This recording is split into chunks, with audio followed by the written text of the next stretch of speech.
Ang mundo ng cryptocurrency ay matagal nang nababalot ng misteryo.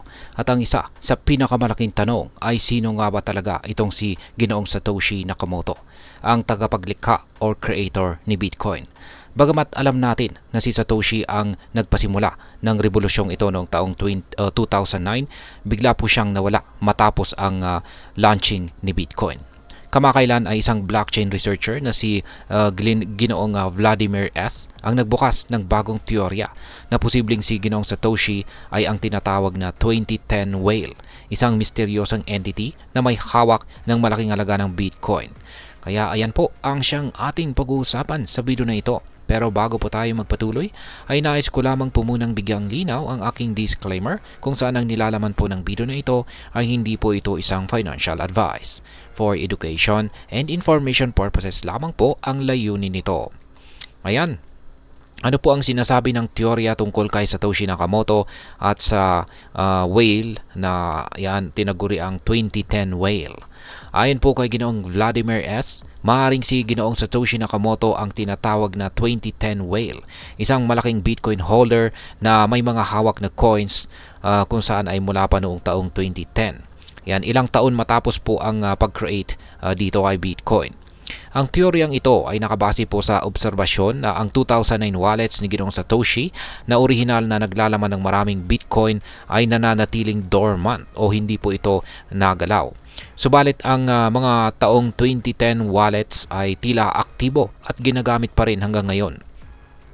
Ayon po sa blockchain data ay ginamit di umano ang mga 2010 wallets para sa ilang mahalagang aktibidad tulad po ng pagpapaunlad or development kay Bitcoin, pagsusubok ng system or testing ng kanyang system at pamumuhay ng tahimik habang iniiwasan ang pansin ng publiko. Ayan. Ngayon ay ano po ang tatlong mga malalaking puntos na siyang sumusuporta sa teoryang ito? Ayan, may tatlo pong pangunahing dahilan kung bakit naniniwala ang mga taga-suporta na ang 2010 whale na ito ay maaring si Ginoong Satoshi Nakamoto.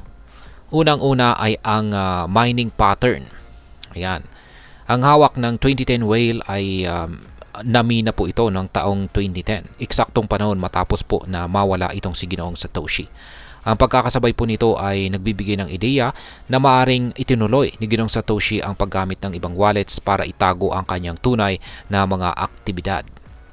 Pangalawa ay ang dormant activity. Ang whale na ito ay wala pong naitalang trading activity bago po ito nagising noong taong 2019. Ilang taon matapos po ang paglikha or pag-create kay Bitcoin. Ang kanyang wallet ay may eksaktong 15 na BTC na siyang karaniwang mining reward noong unang mga taon ni Bitcoin. At ang pangatlo ay ang malaking transaction.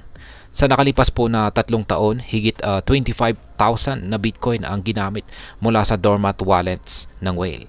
Kabilang dito ay ang isang malaking transaction noong November 2024 kung saan 2,000 na Bitcoin, katumbas po yan ng $176 billion ang inilipat patungong Coinbase. Ang pattern po na ito ay nagpapakita ng intentional na aktibidad na tila maingat po na pinaplano. Ngayon ay paano po sinusuportahan ng blockchain ang teoryang ito? Sa pamamagitan po ng blockchain ay natukoy po ni Ginoong Vladimir na ang mga hawak ng 2010 whale ay inililipat sa mga espesyal na P2SH address na karaniwang ginagamit bilang escrow sa tagapamagitan or middleman. Pagkatapos ang mga pondo ay hinahati po sa magkakaparehong bahagi at ipinapadala sa maraming mga batch 32 addresses. Ang mahingat at komplikadong paraan ng paggamit ng mga wallet na ito ay tila nagpapakita ng antas ng kaalaman na inaasahan mula po kay Ginoong Satoshi Nakamoto. Ngayon ay siya ba talaga itong si Ginoong Satoshi Nakamoto? Sa kabila po ng mga detaleng ito, ang teorya ni Ginoong Vladimir S. ay nananatili pa ring isang hypothesis lamang. Wala pong matibay na ebidensyang nagpapatunay na ang 2010 whale ay si Ginoong Satoshi Nakamoto. Gayunpaman, ang teoryang ito ay nagdadala ng panibagong pananaw sa pagkilala kay Ginoong Satoshi. Sa halip na tumutok lamang sa 2009 wallets, maaaring tingnan natin ang mga high-profile wallets mula sa taong 2010. Ngayon, ano po ang maaaring maging epekto nito para sa atin bilang mga Pinoy crypto traders or investors? Yan, lalong-lalo na sa mga nag-i-invest or nagtitrade dito kay Bitcoin. Ang teoryang ito ay nagpapaalala ng kahalagahan ng transparency sa blockchain. Bagamat hindi po direktang naaapektuhan ang presyo ni Bitcoin sa isyong ito, ang mga ganitong misteryo ay nakakaakit ng pansin sa market na maaring magdulot po ng volatility.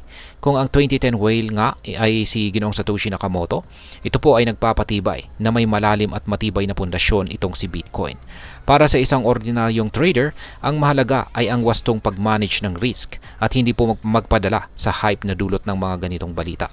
Ang kalmadong pag-analyze ng market trends ay mahalaga upang hindi po maipit sa pabago-bagong presyo. Ngayon ay ano naman po ang aking masasabi tungkol dito? Naniniwala ako na ang kwento ni Ginoong Satoshi Nakamoto, kahit ito'y isang misteryo, ay hindi lamang po tungkol sa isang tao kundi sa revolusyong pinagsimulan niya. Kung ang 2010 whale ay si Ginoong Satoshi, nagpapakita po ito ng dedikasyon sa privacy at decentralization, mga prinsipyong nananatiling pundasyon ng cryptocurrency. Sa mga Pinoy crypto enthusiast, ang paalala ko ay huwag masyadong maapektuhan ng mga haka-haka at teorya. Ang tunay na halaga ni Bitcoin ay nasa potensyal nitong magdala ng pagbabago sa ekonomiya at hindi po sa pagkilala kung sino ang nagpasimula nito. Kung gusto mong malaman pa ang mga ganitong kwento ay huwag pong kalimutang mag-subscribe sa aking YouTube channel na ito. Marami pong salamat sa panunood, ingat po tayo lagi at God bless po sa ating lahat.